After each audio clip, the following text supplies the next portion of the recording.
Clark and Formiga. Bonuses tonight were all performance. No fight of the night. We got O'Malley, Sterling, Garbrandt, and Perez. They all won $50,000. Congratulations. And who's first? Dana. Amanda Nunes obviously had a pretty thorough performance tonight.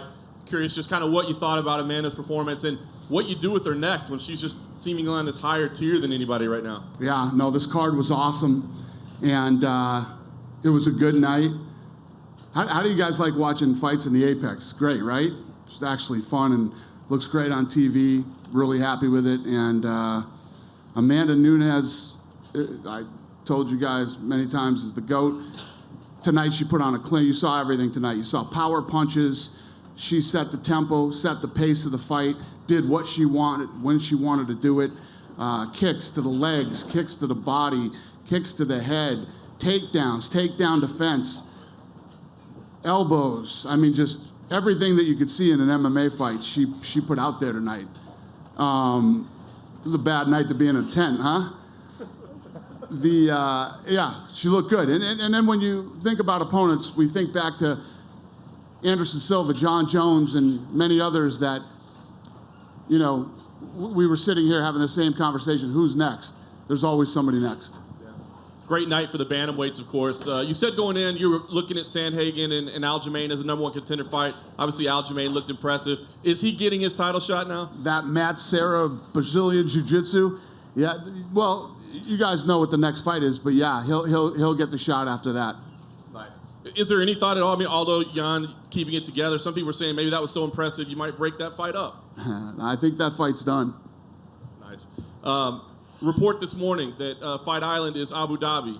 Are you able to confirm? I know you've been keeping that under wraps, but are you able to confirm if it is Abu Dhabi? I will announce next week, and I will show you pictures, and I will give you a lot more information. Fantastic. Couple of quick ones.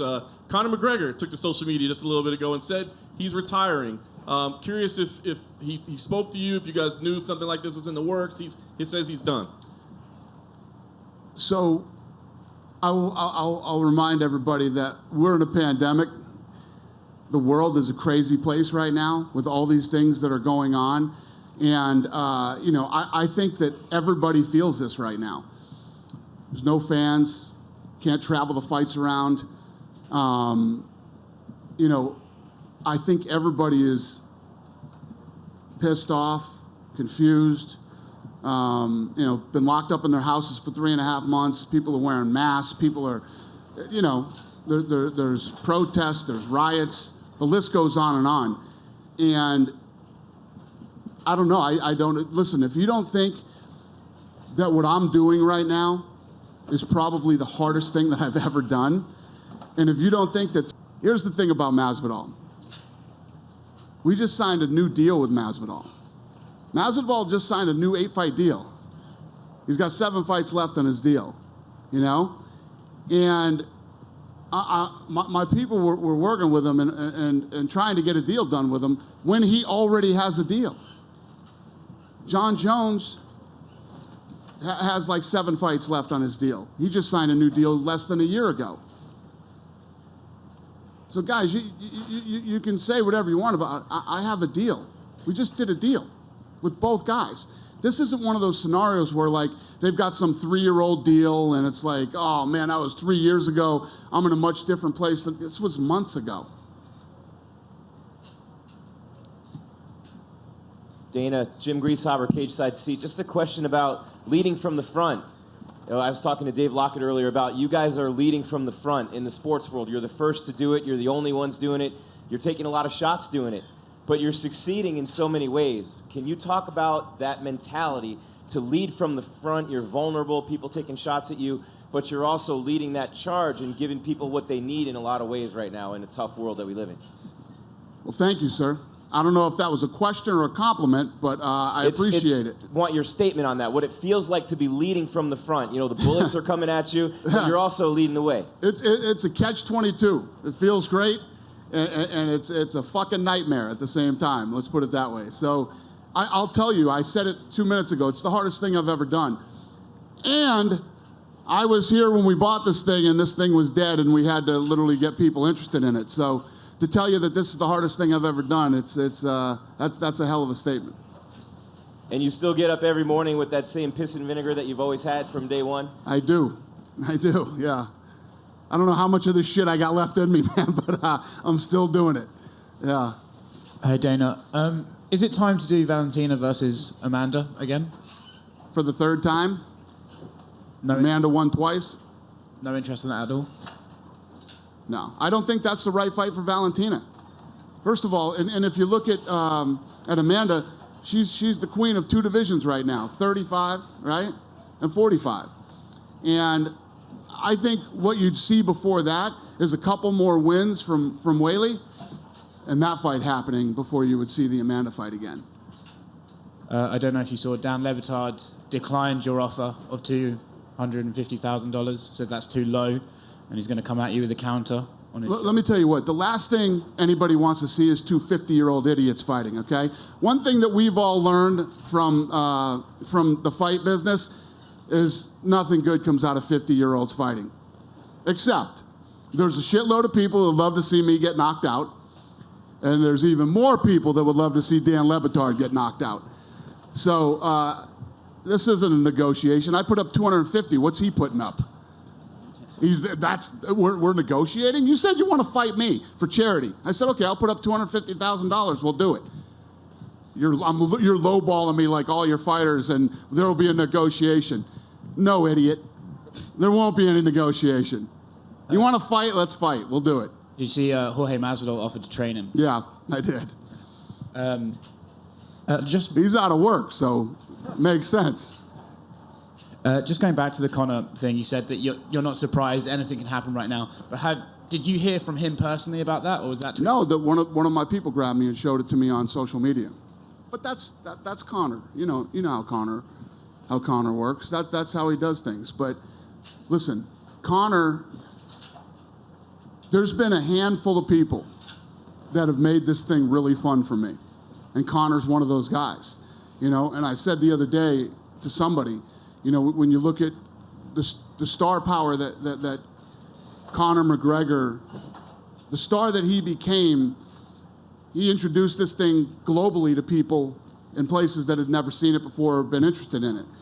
And, every star that we've ever had has contributed a piece to building the sport and building this brand.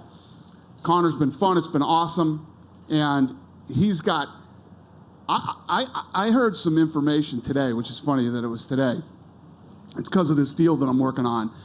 But Proper 12 whiskey has sold an obscene amount of liquor, And I don't know what his financial situation is with that thing, but I would imagine he owns a good piece of it. Conor McGregor's not going to need any money anytime soon, He loves the fight, he's passionate about it, and he's got an incredible fighter IQ, but whatever his reason is, when a guy said, my feelings on retirement. When you say you want to retire, don't worry about it. You do your thing, man. And it's all good. Thanks, Dana. Dana, I want to congratulate you on a fantastic event, my first one in person. Thank you. Good to see you again. Thank you. Good to see you as well. And let's start with Amanda. I know you've spoken about it a little bit already, but the question is, who is next for her? Obviously, motherhood is going to come first, possibly, before she fights again. But now she's actually fought and made history. You said it's not going to be Shevchenko. That doesn't make sense again. Are there any names that spring to mind or that she's even mentioned? Not off the top of my head. You know how I am. There's so much stuff going on right now. That's the last thing that I'm thinking about. And she looks so good tonight. I'm just focused on that performance and her fight. But she's at number 8 right now, right? 3 more and she ties Anderson Silva. A few more after that and she ties John Jones. So it's going to depend on how high she wants to set this bar and how much longer she wants to keep fighting. Because she, too, has made enough money where she can retire if she wanted to. And Felicia Spencer tonight, she showed incredible toughness. I think we all agree with that. And the commentators, as per a couple of weeks ago, were talking about should someone have thrown in the towel, should the ref at any point have stopped it. Were you worried for her at any point, or you're just sort of praising the toughness of Felicia? Yeah, no, listen, that woman is one of the toughest human beings that I have ever seen in my life. I actually was praying somebody was going to stop that fight before the start of the 5th round. And you know, she's tough. She's tough, and you can't take anything away from her going 5 rounds with the best to ever do it. And the bantamweights were on fire tonight. Obviously, Aljamain Sterling, Cody Garbrandt, and then Sugar Sean O'Malley as well. You've said this is a kid we should look out for. What do you got to say about his performance? Garbrandt's knockout was incredible. The timing, the speed, you know, the time left on the clock, everything about that made that one of the best knockouts I've ever seen in my career. And Sugar Sean O'Malley fought a real guy tonight, a real veteran of the sport, a guy that you know, was a really big test for him, and he passed that test with flying colors. So I'm excited for what's next for him too.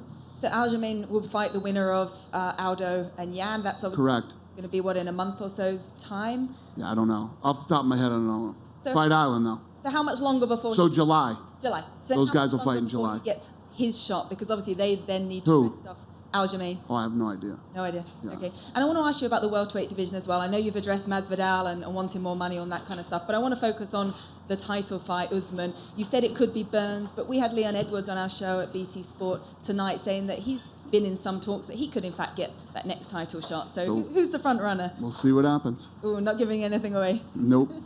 But what are the divisions that excite you the most right now? Because obviously we've talked about bantamweights tonight, the welterweight division. There's a lot of moving parts as well.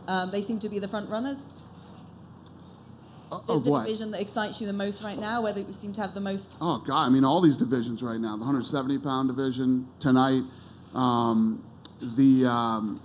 You know, we're talking about hopefully getting this thing done this summer for Stipe and Cormier 3, which is a fight that I'm excited to see.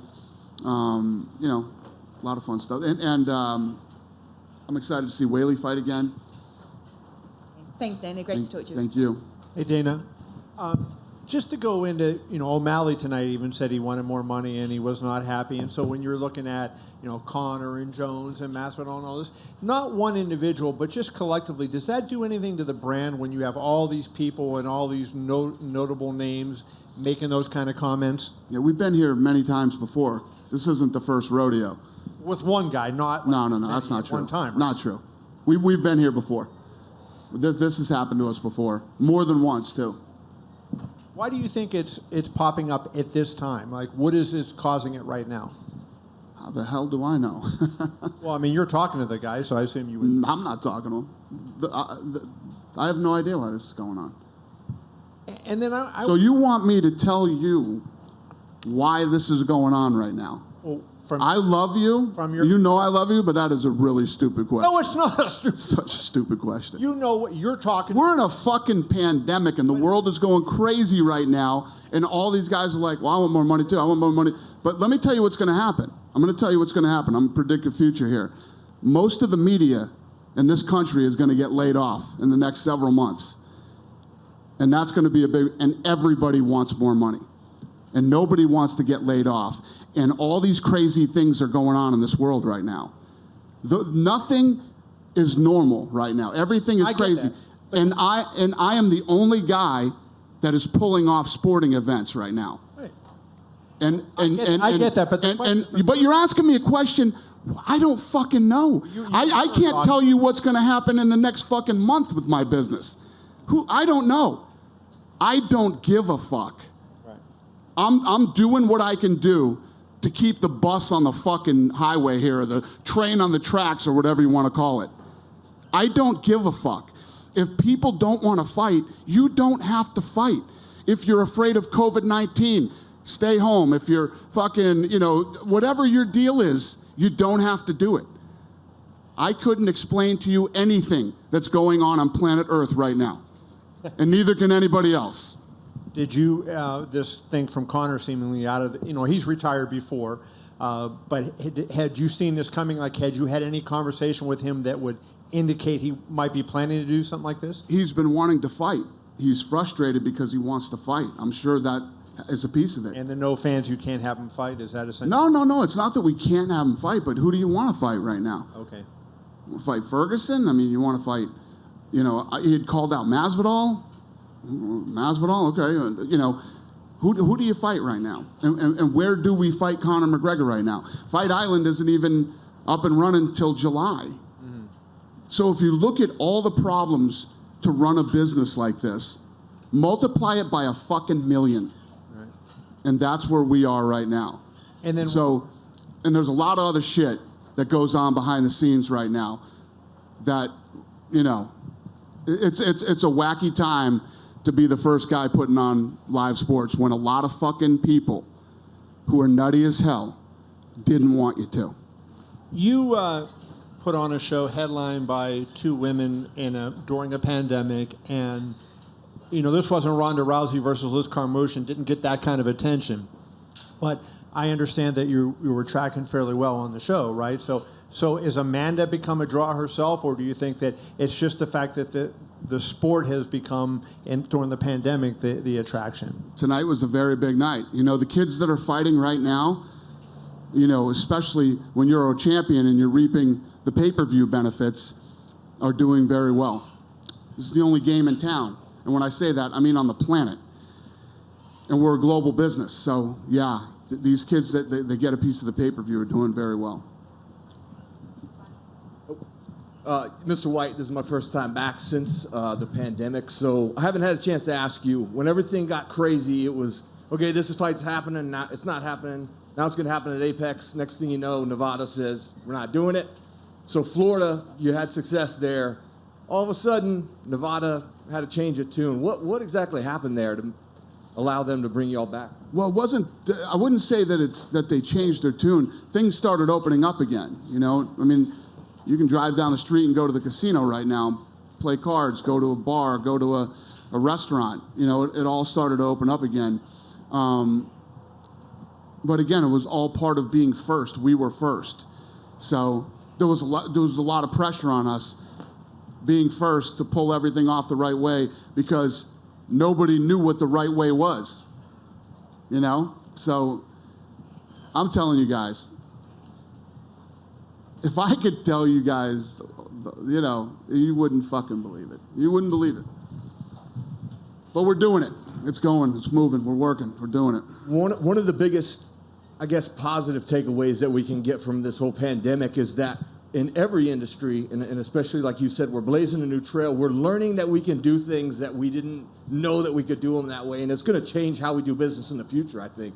When you brought us here to the Apex the first time, you talked about putting on a lot of fights here, and this pandemic kind of forced that hand in a way. Yeah, this isn't what I had planned, but yeah, it worked out. It definitely worked out.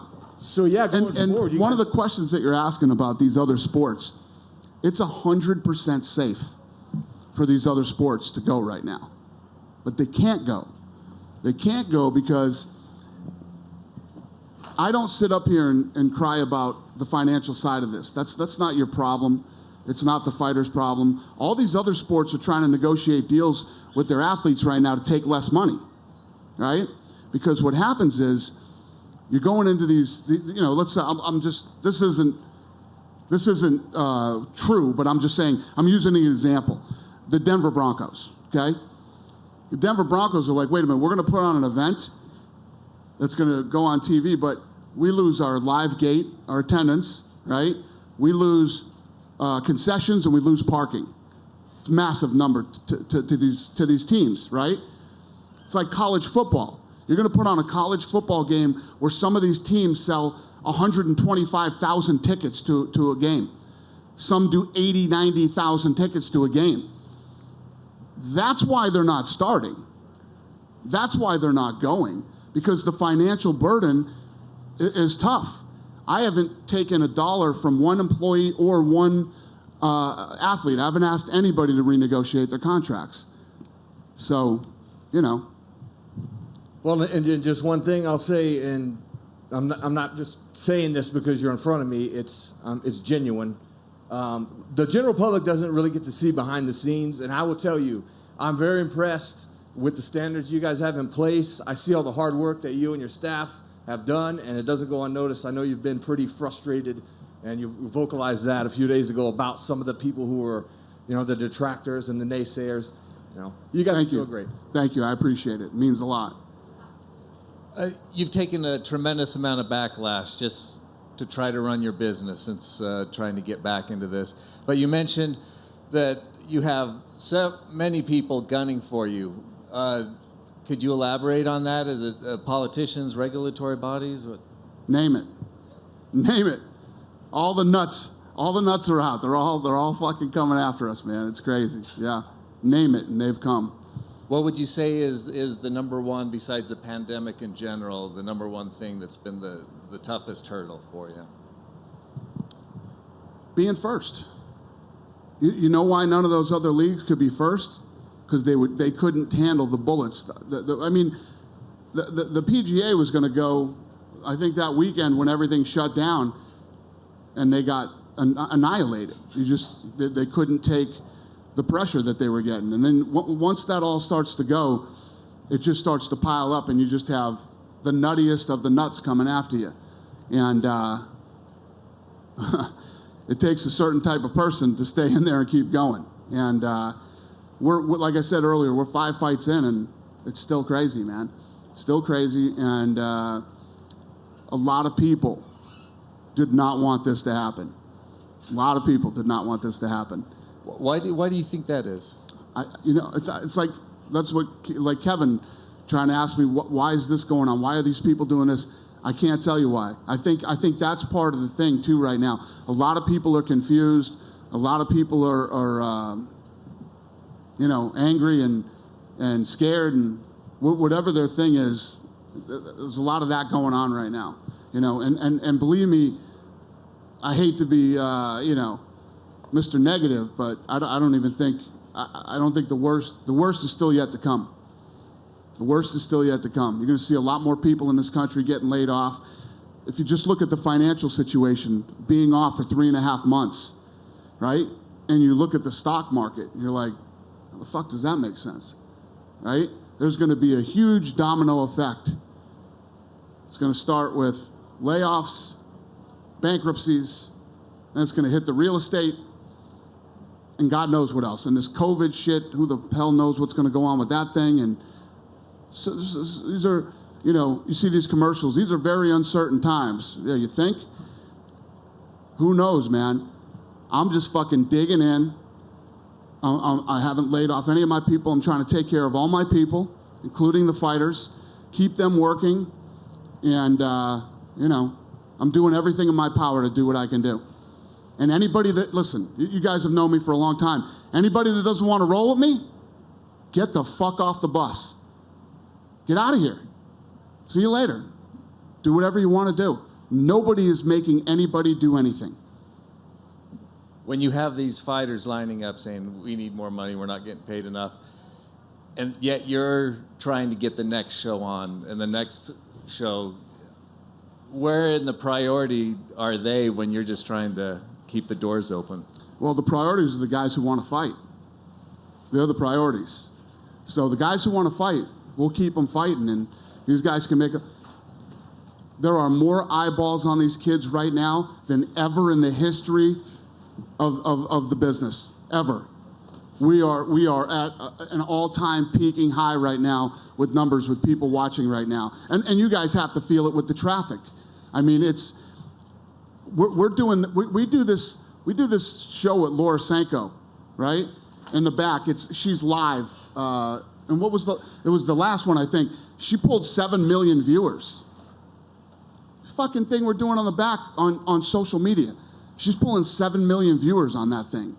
Everything we're doing right now is at an all-time high. And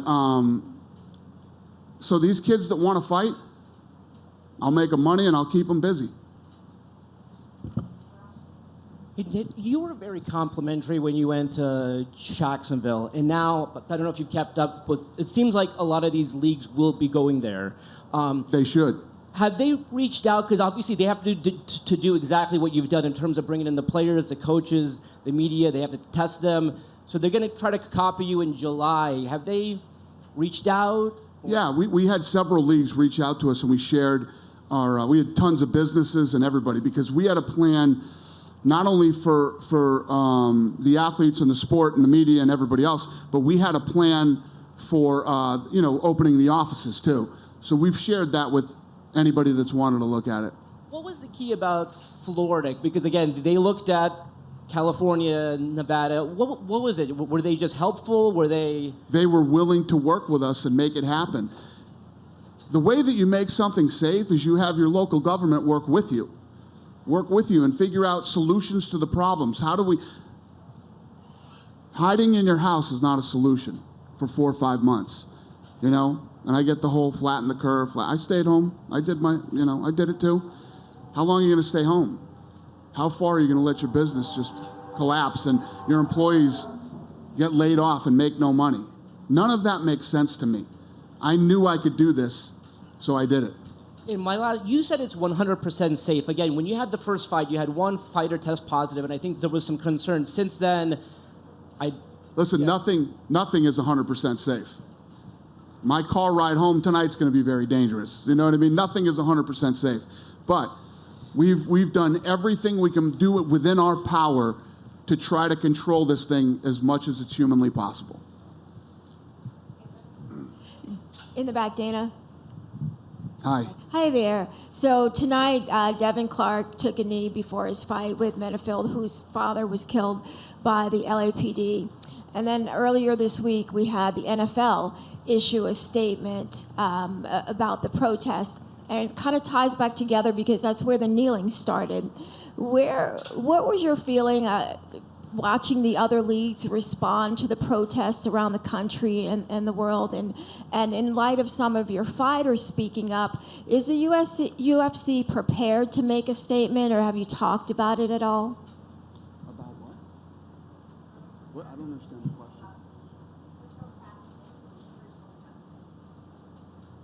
I don't understand what you're asking me. Yeah, so the NFL has made it. I haven't seen anything that they've done. I haven't watched any of the other leagues. I don't look at what everybody else is doing.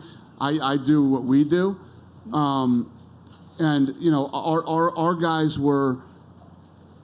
Israel Adesanya was very involved in his country. You know, John Jones was out there doing his thing. Other African American fighters for the UFC called me and asked me for advice, and I gave them the best advice that I could give them. But I would, you know, as far as I don't know if you're asking me about social media and stuff like that, but I said the other day I would never tell. Like I said, everybody is dealing with all this madness that's going on in the world right now in different ways, and everybody's going to handle it differently. And I would never try to tell somebody how to express themselves, whether it's fear, anger, you know, whatever it might be.